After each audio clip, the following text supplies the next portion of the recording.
thème que nous voulons parler ce matin est sur l'avènement de Jésus-Christ et l'état de l'Église. Alléluia. L'avènement de Jésus-Christ et l'état actuel de l'Église. Voici que le Christ est à la porte. Cependant, nous voyons que l'Église n'est pas prête. Pas l'Église, elle seulement, qui n'est pas prête.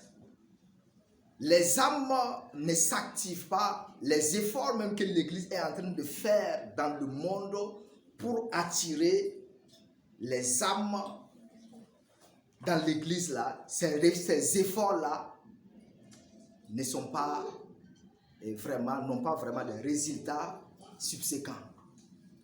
Et cependant, nous ne pouvons pas croiser les bras pour dire que non, nous sommes fatigués, nous ne pouvons plus encore prêcher la parole, nous ne pouvons plus prêcher la sanctification, nous ne pouvons plus encore enseigner sur le retour de Jésus-Christ. Nous ne pouvons pas nous décourager parce que nous savons que Jésus réellement reviendra bientôt.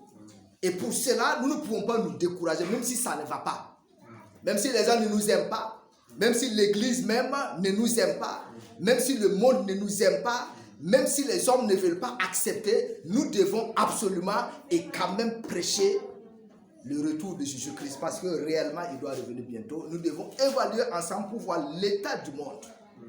Alléluia. Et nous voyons qu'aujourd'hui, les âmes ne sont plus prêtes à recevoir la parole de Dieu. Les âmes ne sont plus prêtes pour la repentance. Et nous allons voir dans le Matthieu chapitre 11, je vais lire Matthieu 11, à partir du verset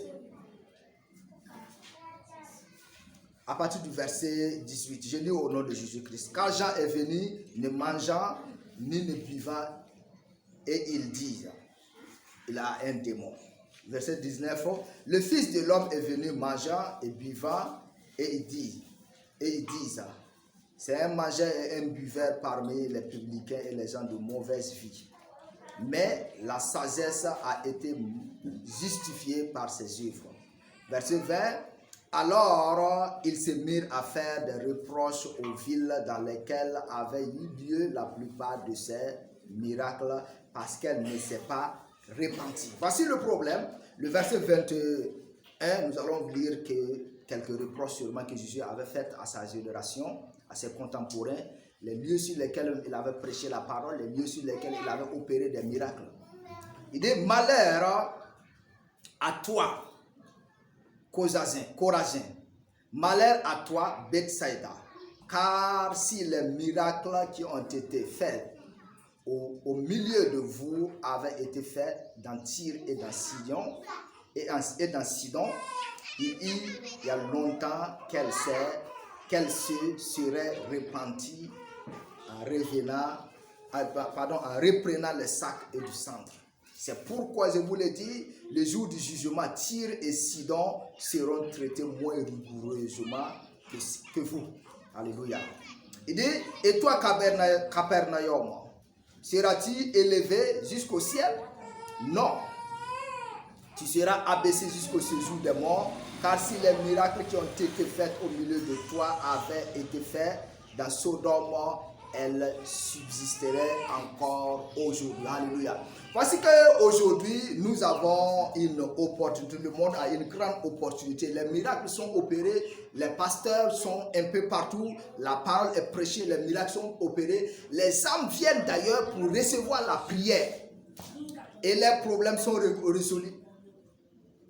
Et beaucoup sont en train de constater des changements dans leur vie. Et malgré ces choses-là, il n'y a pas de repentance, il n'y a pas de préparation, il n'y a pas d'organisation de sa propre vie pour son propre salut, pour le salut de son propre âme. Alléluia. Nous voyons que Jésus lui-même, il a prêché, il a opéré des miracles, il a guéri des malades, il a même ressuscité des morts, mais malgré cela, les hommes ne se sont pas repentis. Il n'y a pas eu de repentance. Il n'y a pas eu de repentance.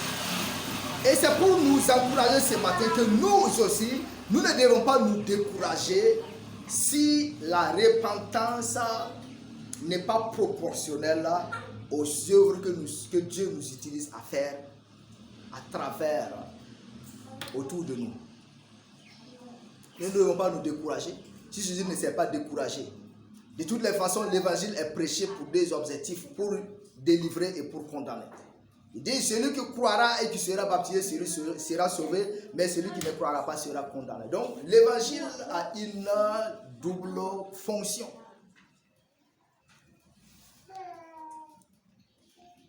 Alléluia. Et nous, l'objectif de ce message est de nous amener nous-mêmes à nous préparer et à ne nous décourageant pas. Nous devons persévérer dans la proclamation de la parole.